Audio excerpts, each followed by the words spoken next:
Week 0 is upon us, Dan Rubenstein. We made it.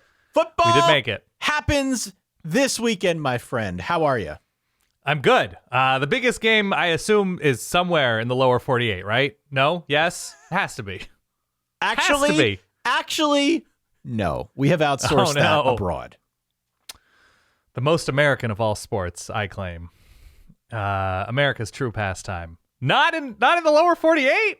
No? That game will be played in Ireland between Florida State and Georgia Tech, and we will talk about it a little bit later on in this episode. So there are 4 games to mention. We will talk about all of them a little bit later on in this broadcast. We will give you our picks. We will give you some things to watch for. We will do kind of the express preview because that's what we do this time of year. But also, we're going to talk through our playoff predictions, any other predictions we want to get out into the open before there are actual college football games that render all of that discussion moot. And then at the top of this episode, in a moment or two, we're going to talk through a few other housekeeping items that may be of note to the Verballerhood, Dan. But this episode in particular, I think, marks the start of the 2024 college football season. Hey, sorry for the quick interruption, but it'd be incredible if you considered subscribing to the Solid Verbal YouTube channel right down below. We have a new show that we're going to start doing next Friday. Correct. What is the show? I'm not going to tell you, Ty. If you don't know by now, okay, so we are launching a new show each Friday morning live at 9 a.m. Eastern called, now that Ty is officially a Big Ten graduate and I am now officially a Big Ten graduate, we would invite you to join us for our weekly live show, 9 a.m. Friday mornings for Big Ten breakfast. And to be clear, Ty, this is only video. Yeah. This is, I think, 1080p? Can we go full 4K? Probably just 1080p. Nobody wants to see me in 4K. Not yet. Not before I get all my work done. YouTube.com/@solidverbal. The @ Solid Verbal. Subscribe to our YouTube channel. It premieres live 9 a.m. Eastern each Friday. Big Ten breakfast. I'm excited. That'll be great. Woo!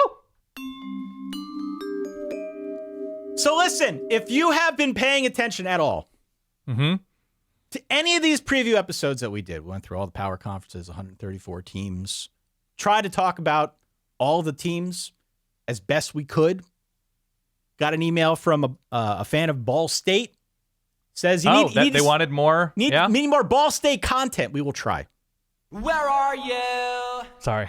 Where's the Ball State? We will try, okay? Good, sir. We will try. Not on this episode, but we will try. I promise you. Thank you for hanging with us here. Yeah. The one grouping of predictions that we have not given, what's going to happen in the playoff? What's going to happen in the playoff, right? We gave our conference predictions. In some cases, we even remembered what they were. But now it's time for the rubber to really meet the road. Now it's time to actually talk through what does this playoff look like. So, level set. 12-team playoff this year. Level set. Top 4 power conference champions get an automatic bye. Level set.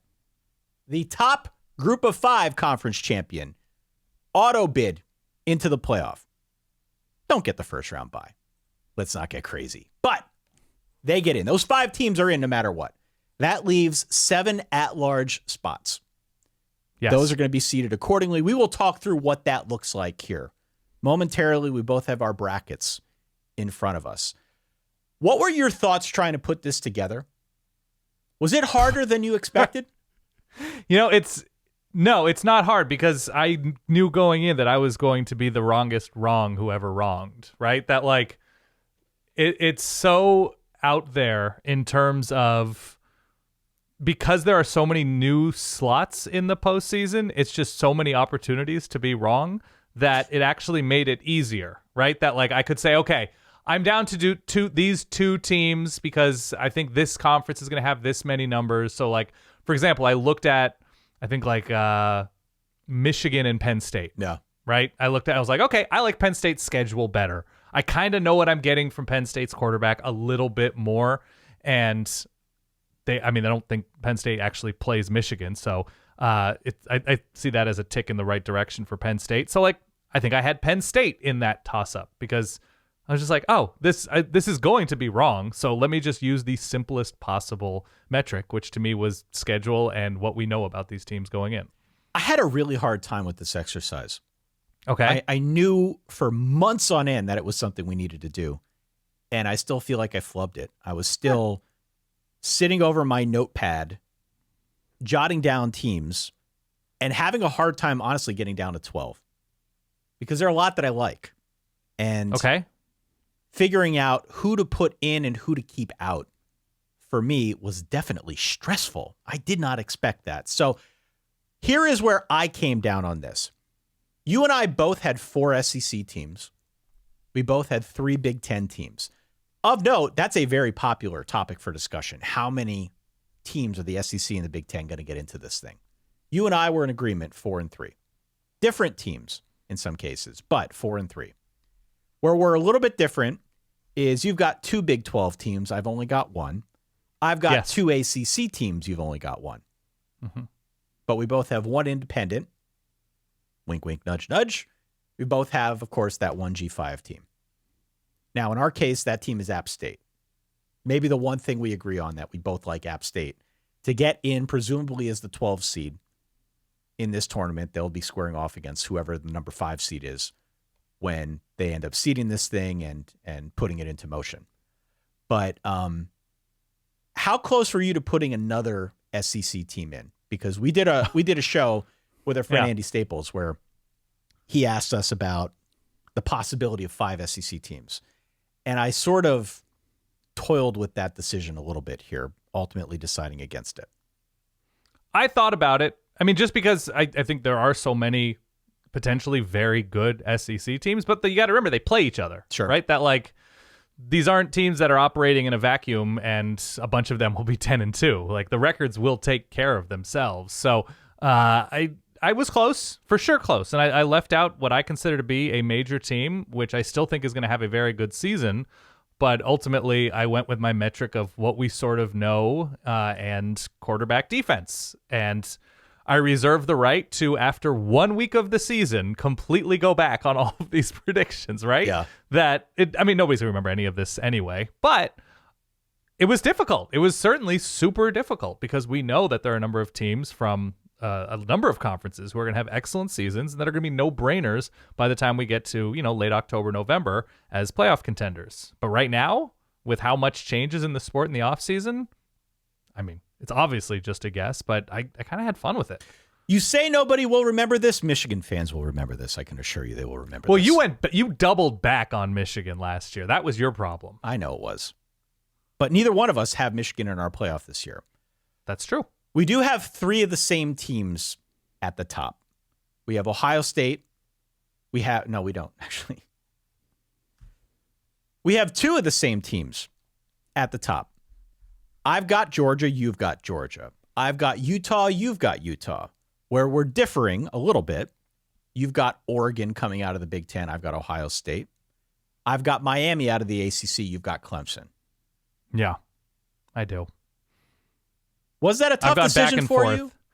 Yeah, I mean, I've gone back and forth going back to our ACC preview episode on who I have winning the conference, and I've settled on Clemson, at least for this episode. Maybe I reserve my right to flip-flop in an hour and a half, but that's what I landed for this exercise. I landed on Clemson just because I really do like the upside and what they return and some of the experience there, and I think the rumors of their death are greatly exaggerated. So in a weird year, why not do the weirdest thing and have Clemson back as one of the top 4 teams, or at least the top 4 ranked teams for this particular playoff.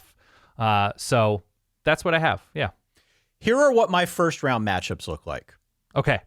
I've got 1 through 4, Ohio State, Georgia, Utah, and Miami as my 4. All 4 of those teams get first round buys in this new system. Yes. First round matchups played on campus. Autzen Stadium hosting a game against App State.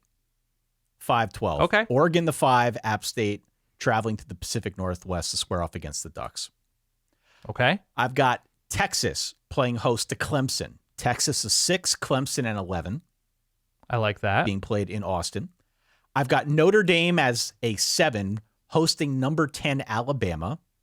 trying to That'd get be some cool. sweet revenge for the ties asleep after 15 minutes game back in The Amari Cooper situation. Yeah. 2012, 2013, whenever that was. And then the final matchup here, I've got Ole Miss playing host to the Penn State Nittany Lions. Oh, rematch of last year's bowl game. Yes. Rematch of last year's bowl game, which Ole Miss won. That seems like fun opening round to me on various campuses. I've got Ole Miss over Penn State. I've got Oregon over App State. I've got Texas over Clemson. And I couldn't help myself. I've got Notre Dame over Alabama. Okay. Okay? So Notre Dame hosting that game. Correct. So in northern Indiana. Correct. Not terribly far from Chicago in late December. And that's primarily why I picked it. Okay. Primarily why I picked it. Now, that's the weather factor for you. That's the weather factor. Moving on. Georgia over Notre Dame. Let's not get crazy with this, okay? Okay. Georgia over Notre Dame. I've got Texas knocking off Utah. I've got your Oregon Ducks knocking off Mario Cristobal and the Miami Hurricanes. Oh, that's a nice little treat. Moving into the semifinals. And I've got Ole Miss over Penn State and then Ohio State. Ole Miss over Ohio State. Ohio State over Ole Miss. After okay, Ole Ohio Miss. State over Ole Miss. Ole Miss over Quinshon Penn State. Judkins doubling up. Ole Miss over Penn State. Ohio State over Ole Miss. Got it. Which takes us to a point in the semifinals where potentially we've got two semifinal matchups that are not just rematches, but super rematches. Because if it's Georgia against Texas, there's a chance they would have played 3 times, depending on how the SEC title game shakes out. True. I've got Georgia over Texas. Also on the other side, I've got Ohio State against Oregon. Another circumstance where we could find a super rematch as well. Oregon, Ohio State play. They could play again in the Big Ten title game. They could play again in a national semifinal. My thinking is that Ohio State wins the first 2, but it's tough to beat a team 3 times in a row. That's why that's why I've got Oregon. You've beaten Oregon twice already, or Ohio State twice in a row. Okay. I've got Oregon in that matchup. Oh, wow. Okay. And I've got Georgia over Oregon for my national championship. Okay. Another Dan Lanning, Kirby Smart duel. Okay. I'm trying not to overthink it too much, Dan. It's a fun system we have where we could have at least 2 situations of teams playing 3 times in a given year. Think of all the new matchups, they said. Yeah. And ties in here with 3 potential Georgia-Texas matchups and 3 potential Oregon-Ohio State matchups. And I tried my best to not finagle the brackets in some way to make that impossible. Right. But that's just the way it worked out for me. So yours looks like this. You've got Ohio State over App State, the 5-12 in the first round. You've got Penn State over Ole Miss. By the way, that Penn State-Ole Miss matchup seems to be a very popular pick among other people who have put brackets out there. Oh, nice. You've got Penn State going to the Grove, knocking off Ole Miss. Yes, I do. You've got Tennessee, a 10 seed, going to Notre Dame and knocking off the Irish. Yeah. But you haven't revealed all my picks, but yes, I have Tennessee. And you've got Texas knocking off their former conference mate, Kansas State. Yeah, baby. And moving through to the next round to square off against Clemson. So the teams where we have a little bit of a disagreement, you've got Tennessee in your playoff. You've also got Kansas State in your playoff. Short of the other seeding that we've, slid around a little bit here and there, those are the 2 that you've got in that I do not. Yeah. No, Tennessee's an upside pick because of Nico and a pass rush, and we'll see on the secondary. But I think, the defense has gotten continually better in Knoxville, and so that's a gamble on Nico's upside, and Kansas State is, all in on Avery Johnson, right? Yeah. No half measures, Ty. No. We're all in. Whole ass in on Avery Johnson. Continue. You don't have Alabama in this. I do not have Alabama, and that was very difficult for me. Yeah. I still think the difficulty in losing some of the players that Alabama lost on defense, figuring out exactly where the wide receiver pop is going to come from. Kalen DeBoer obviously had a tremendous amount of pop at the receiver position last year for Washington, but looking at the Alabama receiving room, I know there's crazy promising freshmen this year, but it's similar to how you were positioning your Clemson preview, that you were in on the freshman for Clemson, which is great, and sometimes freshman receivers pop, that I don't know, the SEC is deep enough where I worry a little that it's going to take Bama a minute to find those guys and get everybody comfortable on both sides of the ball. I still like Bama a lot this year. I think they're going to be, at their best, they're going to be very good. One of the things that we have in common, Dan, is as we move through to the next round of the playoffs, you also have two lower seeded teams winning. So I had Oregon knocking off Miami. I had Texas knocking off Utah. You've got Ohio State over Utah. Yes. You've got Texas over Clemson. You also have Oregon over Tennessee, Georgia over Penn State. So your Final Four is Georgia against Ohio State, Oregon against Texas. Yeah, and I don't even know, like, Clemson's the higher seed because they will have, in my mind, in my prediction, won the ACC. Doesn't necessarily mean they are the higher ranked team going into the playoff, but they are that conference champ. That Correct. I could see, you know, the number 11 team in the country, Clemson. Who do I have them against? Texas? Texas, yeah.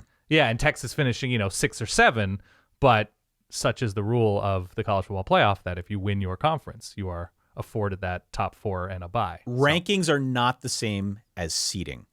Right. It's different because of the structure of the system.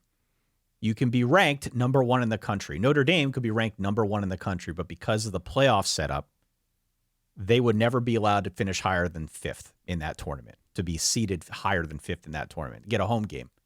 Yeah. Notre Dame's probably the extreme example, but there are many others that we could talk about of teams that might be in the top 4, top 5 going into championship week. They lose their championship game. They get a lower seeding as a result. Still might get a home game. Yeah. But bear in mind that what takes place on that championship week is a pretty big deal relative to this playoff. I'm kind of in right now when I look at my teams, by the way, when you talk about it, I'm in on Texas's defense being one of those that really improves over the course of the year. They're going to be starting a lot of and rotating in a lot of guys without a ton of experience, without a ton of like 2023 snaps on Pete Kwiatkowski's defense. But like, they're a prime candidate to me. Like, maybe they survive a couple close ones that they shouldn't have early on as they get adjusted to the SEC, but really ramp up as the younger guys get more experience by the back half of the schedule. That's why I have Texas doing as well as I have them. Yeah. You've got Ohio State over Georgia. I do. In what will be a friggin' war. Hate that pick, but I do. And you've got Oregon over Texas. So your final would be Oregon against Ohio State. How much did you waffle with that Ohio State over Georgia pick? Because that one seems like it would be an impossibility for me. I don't even know who I'd pick there. Yeah, I hate the pick, but there is something to me about Ohio State's defense this year that I just can't ignore. And I know Georgia's also going to have an excellent defense, but there is also the fact that Ohio State has added what they have on offense on the sideline in Chip Kelly that I think their ceiling is so impressive. I love both of these teams, but there is something about the age of Ohio State's defense that there are going to be a bunch of just men playing on that side of the ball for Ohio State that I think they might be built to survive a game like that. I don't know where exactly it'll be played. Geography may matter there. Yeah. But I don't know. There is something about the energy emanating out of Columbus that has me believing. And Oregon over Texas. Oregon over Texas. Yep. In terms of quarterback trust there, I think that's what I came down to, that I think I trust. I hate the pick. I think I have Oregon winning the whole thing, right? I hate it. It's going to be wrong. You've got Oregon over Ohio State, yeah. Yeah, I've got Oregon over Ohio State, maybe 3 times. I don't know how many times they'll play. But there is, in going back and forth with that one with the national championship game, I think I trust Dillon Gabriel more than Quinn Ewers on that type of stage. Okay. And then you picked Oregon. You picked Oregon to win it all. So I have Oregon over Ohio State. You've got Oregon. Go ahead. I was going to say, I still have like a little bit of a Will Howard question in the back of my mind. The closer we've gotten to the season, the more I have had the same question because, like we did videos about Will Howard. We're pretty high on Will Howard, to be clear. Mm-hmm. But is it fair to assume that Will Howard is just going to step in and there won't be any kind of breaking in period? He's going to hit the ground running. Now, he's got a very good career, but anytime you're joining a new team, even ones that have this much talent around him, there is still something of a transition. And I do worry a little bit that I have undersold what that looks like. And also maybe overlooked the fact that there is a very crowded quarterback room in Columbus where if Will Howard does not pop or does not pop enough in the early part of the season, there are other options that Ryan Day and Chip Kelly could turn to that might give them more production. Well, they turned to a couple of those guys in the bowl game last year, and I don't know if pop is the word I would use to describe the Ohio State offense with those guys at the helm. Yeah, I think the question with Ohio State is, what is Ohio State's ceiling if Will Howard is merely fine, right? That if everything around him is so crazy good, which I expect it to be, that they can weather not having a vaguely Heisman or a not vaguely Heisman caliber performance all season long from Will Howard. Like he's thrown in multiple stinkers against ranked teams at Kansas State. Yeah. Not all his fault, of course. Like there are a number of, things at play when a quarterback doesn't have a good game. But to project forward and say, is Will Howard of similar level to the players that he is next to in his backfield, the receivers on that roster, of course, the defense? My answer is I could see it sometimes, but it's not obvious to me that it is just going to be consistently like the CJ Stroudiness that we've seen and Dwayne Haskins-ness, right? That I think there's a step between Will Howard and those kind of guys. So you've got Oregon winning it all over Ohio State. Hate it, but yes. I've got Georgia winning it all over Oregon. So we're both pretty high on Oregon. Mm-hmm. Of the teams that you put in this playoff and of the games that just sort of happened as a result, are there any other ones that come to mind when you think of dilemmas that you had trying to figure out your bracket? Like, right. I look at mine, I see Notre Dame hosting Alabama. And my thought with that in giving the game to Notre Dame was, A, it's not the same Alabama. They're still very good. They're still very talented. They definitely have more talent still on the roster than Notre Dame. But the game's in South Bend. I don't know what version of Bama we're going to get this season. You don't even have them in your playoff. Right. Doesn't mean they couldn't go to South Bend and beat Notre Dame, but I feel like there are more known quantities on the Notre Dame side. And if that game's at home, that's going to be a raucous environment. So for me, that's why I went in that direction. I struggled with that one mightily. The other one that I could really get my head around was Penn State against Ole Miss. We both had that matchup. We both have Ole Miss as an 8, playing host to number 9 Penn State. As you said, rematch of the bowl game. Why did you take Penn State over Ole Miss? Defense. Where do I have that game being played? I think I have it being played in Oxford, right? Yeah. Defense. I think defense travels, and Penn State didn't have its full roster composition on defense in the bowl game. I don't believe. Maybe I'm wrong, but I think they were down. Yeah, they were down. Corner or down something. Guys, yeah. So to me, that's the difference. I don't love Jackson Dart in huge games. His track record. Not to say I love Drew Aller, but I love the idea of Penn State ascending to pretty good on offense from where they were last year, whether it's a Andy Kotelnicki thing, whether it's, improved health and roster at receiver. There was a big guy who got hurt last year for Penn State early on, Wallace. Yeah. And then Julian Fleming. So I think Penn State's going to have more pop on offense. And in those moments, I think the winter wonder will be Penn State's defense. So that's why I had them over Ole Miss. The deeper we get into this season, once we get to our Winter Wonders bowl pool, there will be a bracket component as part of that game, which you can only play if you are a listener of this show, and if you care about all things bowl projections. We're a long way off from that. But bear in mind, this year there's going to be a little bit of a March Madness feel to the college football postseason because we're going to have a bracket to fill out. And we'd be remiss if we didn't fill out brackets, right? That's just sort of what we do here. So obviously a lot more to come on this front. We have to see how the season plays out. We will make sure that our brackets get posted out to social media and on our website and places where people can go and refer to them. But would welcome you to write in at solidverbal@gmail.com and let us know where we're right, where we're wrong. Obviously, give us your 12. Yeah, give us your 12, right? There's so many different ways you can play this. It is kind of cool that we're picking 12 just from a content standpoint as opposed to 4. We get to include more teams. So I did enjoy that exercise, although I will say it was harder than I expected. Who did you, going into the exercise, say, I think I'm going to put them in? And then as you wrote names down, you're like, I guess I'm not putting them in. Were there any teams that, were pet teams in and around the top 25. Tennessee. Yeah. Tennessee. I struggled with Tennessee. Okay. I wanted to put Tennessee in. I was going back and forth 1,000 times over with, am I putting two teams in from the ACC or the Big 12? That to me was probably the biggest dilemma because I really like Kansas State. But ultimately, I think I like Clemson and the promise of what they've done on defense a little bit more and what I think their offense could do a little bit more than even the excitement of Avery Johnson. I feel like there's much more to lean back on there. So I put Clemson in and I left Tennessee out in favor of Alabama. Arizona was a school that I was like, oh man, I want to see what the defense looks like before I fall fully in love and, buy that vacation home with the Arizona Wildcats and the rolling hills of Tuscany. So can't do that quite yet, but they still might have my favorite pairing of receiver and quarterback with T-Mac and Noah Fafita. So eyeballs on them. The ACC Big 12 question was certainly one with me. Bama, Michigan. Michigan might have the best defensive line in college football. Yeah.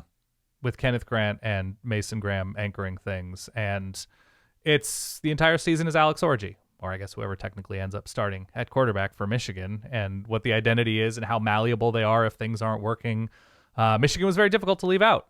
Like, I think it's pretty stupid that I'm leaving them out. I'm still high on Michigan this season. Their schedule, though, in a pure at-large conversation with having Texas that early, and I think what they have SC and Oregon, and having Ohio State, on the road. Now Michigan's beaten them a bunch. Sharon Moore has beaten Ohio State. That one was difficult to me. Bama was difficult for me. And I'm going to say, like the August Beetlejuice school tie, A&M. A&M. A&M, if we are having a conversation about schedule, quarterback, defensive ceiling, excuse me, I'm getting choked up just talking about it. That's the they're August Beetlejuice. You don't want to say their name because they're always going to disappoint you. There is a new Beetlejuice movie coming out, right? I did see that, yeah. Yeah. That's why Beetlejuice probably is. You don't say the name three times. You can't say it 3 times, no. Don't say Aggie 3 times. No. That was the other school where I'm like, man, wouldn't it be just like A&M to never ever do it? Spend so much money on Jimbo, spend so much money getting rid of Jimbo, and then immediately make the playoff. It would be some college football weirdness. Look, that week 1 line against Notre Dame keeps going up. They're now a 3 and would have a signature out of conference win. A 3-point home favorite in that matchup. They're going to play it at night on Saturday. That's going to be sort of the big matchup at night that we'll talk about a week from now when we do our week 1 preview. That line has moved. There's obviously a lot of steam on A&M being at least a pretty good team. A lot remains to be seen how good, though. So playoffs a little bit too aggressive for me. The only other team that I will say, and then we'll move on and talk a couple of these week 0 games, I did consider Oklahoma State just because I have Oklahoma State in my conference championship game against Utah. Yeah. And I like Ollie Gordon. I like, in general, where I think this team's going to be at from a returning production standpoint. I think the schedule works to their favor. There's really a lot in Oklahoma State's favor this year. I'm not sure I fully trust Alan Bowman to make it through a year. Okay. To make it through a year healthy and to be high level enough as a passer that Oklahoma State's going to find their way into the top 12. I think they'll be a very good team. They're top 15 quality for sure. Mm-hmm. Top 12, I can't do it. Top 12 is a little too aggressive for me. Any other footsie teams? I have 2 more that I just sort of like.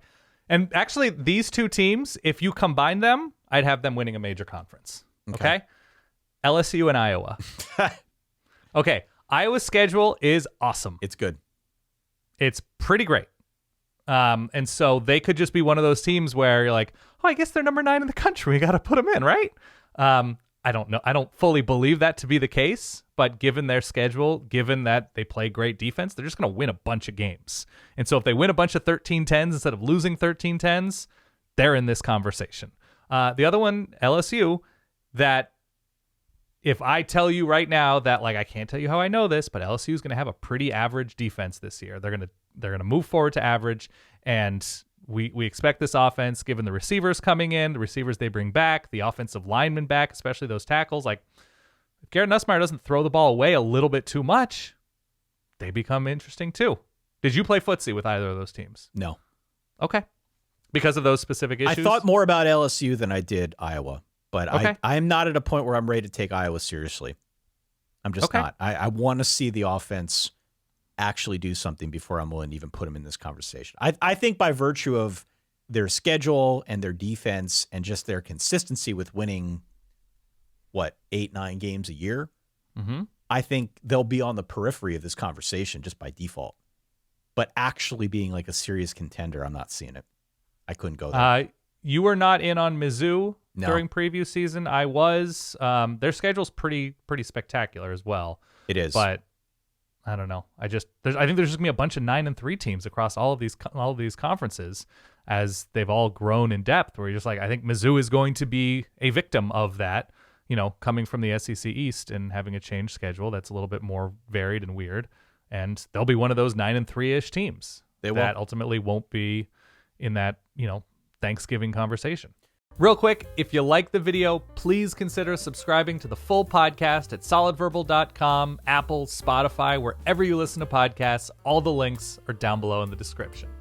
Well, just on a high level here, it'll be interesting to see how these later round matchups in the playoffs shake out. Because if we end up getting a bunch of rematches, how that affects things like TV ratings and the money indicators that the network executives care about, that'll be an interesting thing to chart and follow. Got to play the season first, though. Got to play the season. And with that... Can't wait. What's that? Can't wait. And with that being said... Dan, time, help, I need picks of the week. First time all year I'm playing that damn sound. I'm excited. It's the best. 12 p.m. on ESPN. It is the Florida State Seminoles. It is the Georgia Tech Yellow Jackets. Florida State is an 11-point favorite in a game referred to as the Aer Lingus. That's AER Lingus College Football Classic being played in Dublin at Aviva Stadium. So I did the research. Mm-hmm. Florida State has never played a game in Ireland, at least not that I could find. I was hoping you were going to start doing Dublin history. They're like, I've done the research. The Vikings actually set sail in the year 1118, ended up in, continue. But Georgia Tech's been there. They have. Georgia Tech played a game in Ireland way back in days of yore when we were young and full of life in 2016. They beat Boston College in a game that came down to the wire. I don't know how well you remember this game, 17-14. It was a nail-biter. Tech needed some late heroics in the fourth quarter to mount a comeback. And when that was a Paul Johnson team that went, I think, 9-4 to close out the year. So it was a good Georgia Tech team. They almost lost that game. Of note here, though, when we did our ACC preview, Dan, back at the end of July, DraftKings had this line at around 13 points, give or take. Mm-hmm. That line has now come down to about 11. And it seems as if there is momentum on it potentially to go down a little bit further the closer we get to kickoff. And there are a couple obvious and not so obvious reasons for that. I think the biggest of which is the fact that we know Georgia Tech can score. We know they can score, and Vegas knows they can score too. That's why the over-under is 55.5. Vegas is expecting points. I'm expecting points. Plus, we also know that Georgia Tech has the Haynes your way backfield with Haynes King and Jamal Haynes. And who can hate the Haynes your way backfield, right? That's exciting. Maybe another reason for the line movement, but probably not. Beyond that. And that's something from somebody who wrote Chris Berman a letter with nickname suggestions. What is the Haynes your way? What did you call it? Well, I called it Haynes your way. My letter to Berman was for R.J. Soured. That he should use R.J. Sweet and Soured, and he did. That's one of my crowning achievements, to say the least. Pulling those strings. There are a lot of reasons here why this line might go down. There's some uncertainty with Florida State, with a new quarterback, with new players across the field. Do they have the same amount of pop as they did a year ago? Not the least of which is they're all playing this game in a different country. Who are you picking? I have Florida State winning this game. I have Georgia Tech covering.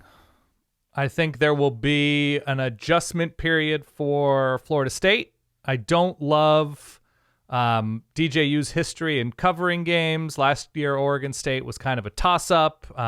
Georgia Tech, I think, went 3-2 when they were double-digit dogs last year. So they had some fight in them against the better teams they faced. I think they went down big and lost and didn't cover to Clemson and Ole Miss, I want to say, last season when they were double-digit dogs, but otherwise were very competitive. Now, that was as they had momentum into the season and had a sense of what they were and what they were not, but new defense, maybe a little bit mysterious. Tyler Santucci and Georgia Tech's new defense. Maybe they confused DJU a bit. Ultimately, I think the athletes are going to win out, and Florida State will find ways, whether it's Malik Benson, Roydell Williams, the Bama transfers, the experience on the offensive line. Ultimately, I think they pull away, but what'd you say at the time of recording? It's 11. The number? It's 11 now. Yeah, I think Georgia Tech barely covers this line. I think the final score is something like 34-26 or something like that. I don't know.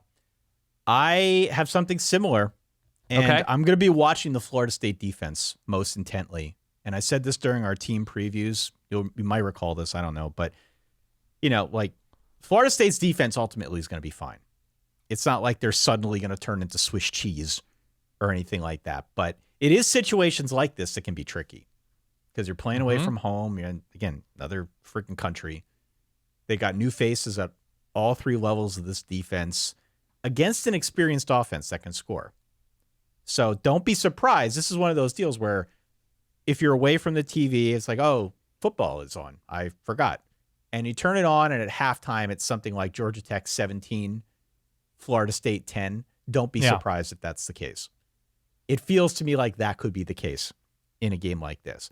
Where it gets dicey, though, is if Tech tries to play as quickly as they did a year ago and they can't score, then they're giving Florida State more chances against their own defense, which last year was not even a thing. They did not play defense at all last year. I am not betting on their defense getting that much better this year. I think it has to improve. They've got a new coordinator in Tyler Santucci. Maybe he can call a masterpiece against DJU, right? The book is out on DJU to some extent. He's been in this game for a good long time. Maybe Tyler Santucci can scheme something up.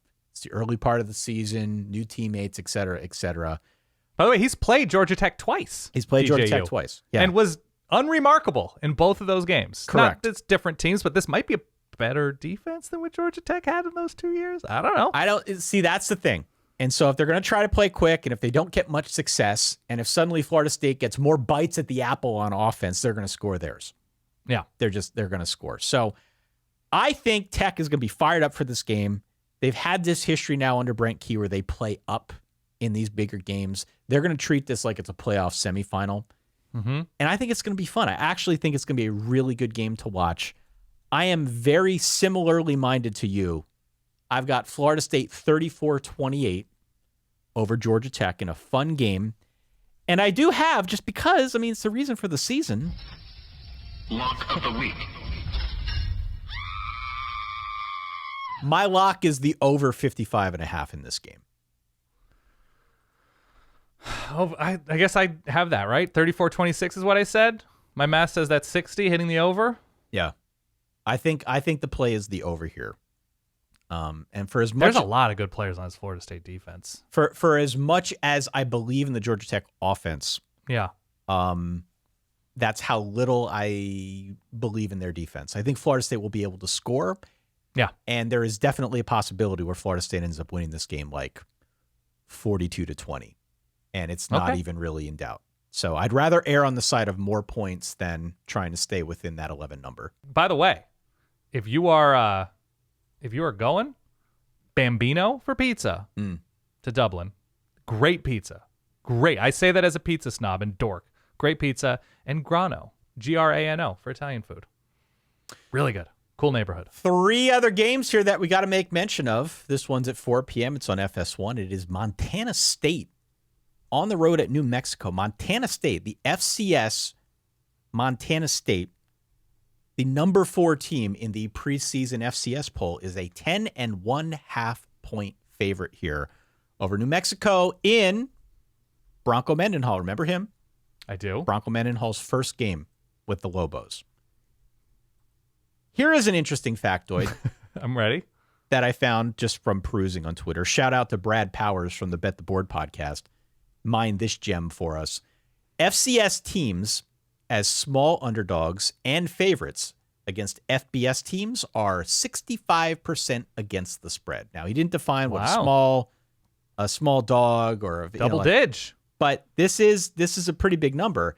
If that 10.5 line holds, it would also be the largest FCS favorite ever against an FBS team, which I think in and of itself, Dan, is a pretty strong indicator that Vegas thinks Montana State's going to win this game straight up.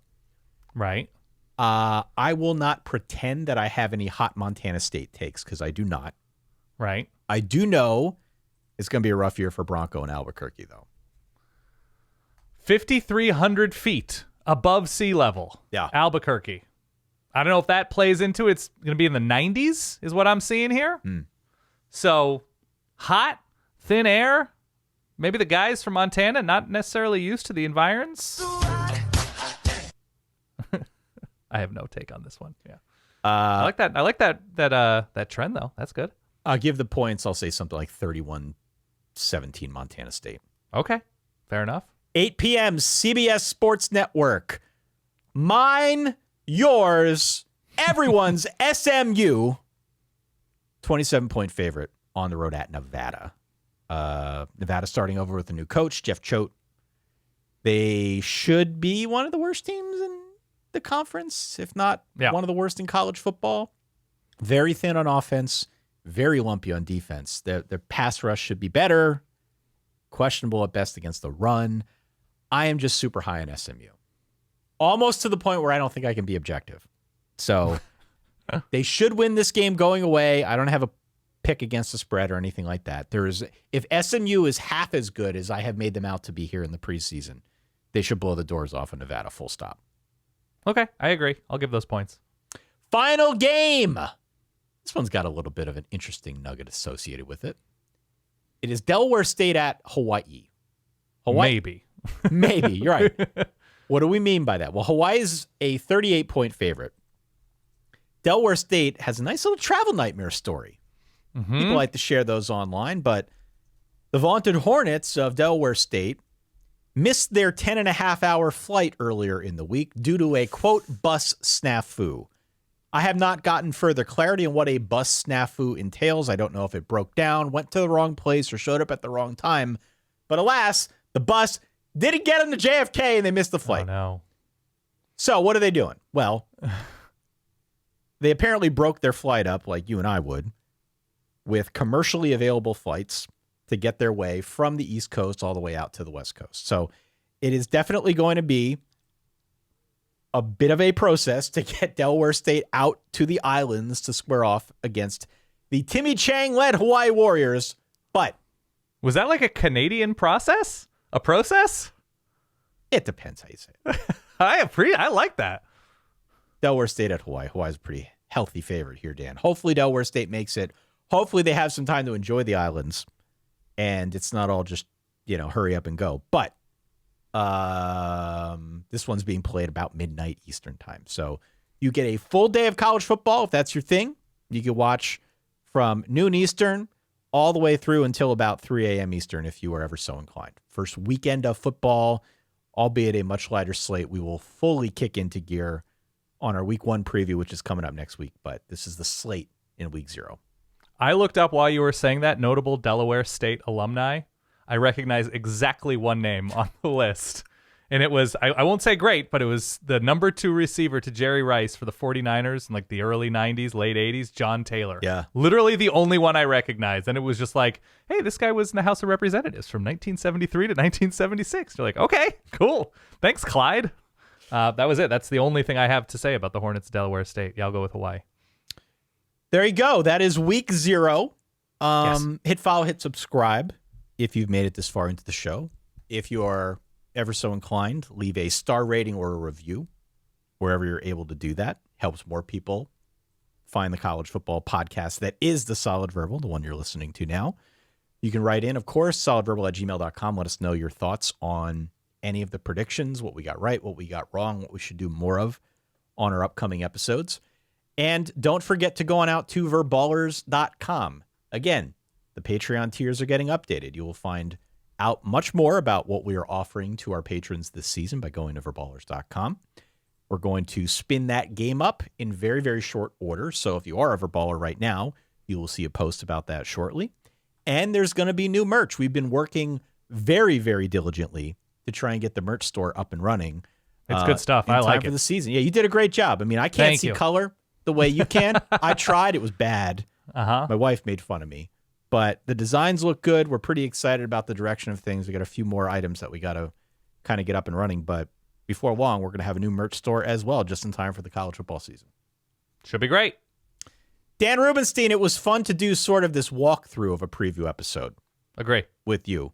We have a few things we need to tidy up in time for week 1. In time for our first episode of Big Ten Breakfast, which starts up next Friday morning at 9 a.m. on YouTube as well.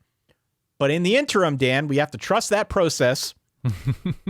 We have to gear up for a weekend of college football, albeit a slimmer slate than usual, and just get ready for this season to kick into high gear. I'm ready. I am ready. 11 a.m. Central, Ireland. Let's roll. For that guy over there, my good friend Dan Rubenstein, from myself, Ty Hildenbrandt. Enjoy the games, everyone. We've waited for it. Stay solid. Peace.